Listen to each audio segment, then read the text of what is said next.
عمرك بصيت في المراية بعد ما بقيت أب وقلت لنفسك أنا مين دلوقتي؟ حياتي اتغيرت إزاي؟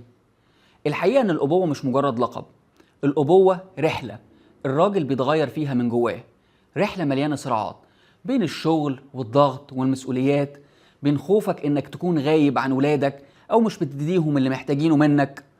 أنا عشت الرحلة دي كأب وكاستشاري للطب النفسي، شفت إزاي كل راجل بيمر بنفس الأسئلة.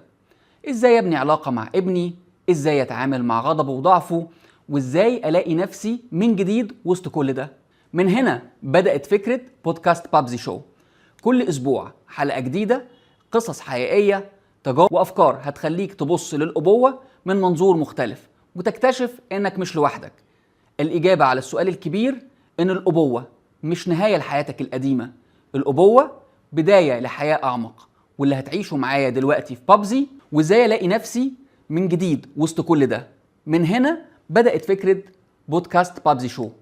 كل أسبوع هنشوف حلقة جديدة، قصص حقيقية، تجارب وأفكار هتخليك تبص للأبوة بشكل مختلف وتكتشف إنك مش لوحدك. الأبوة مش نهاية لحياتك القديمة، الأبوة بداية لحياة أعمق، وده اللي هتعيشه معايا في بابزي شو بودكاست. تابعنا دلوقتي على كل منصات البودكاست وخلي رحلتك كأب تبقى أهدى وأغنى. اعمل لايك، شير وسبسكرايب.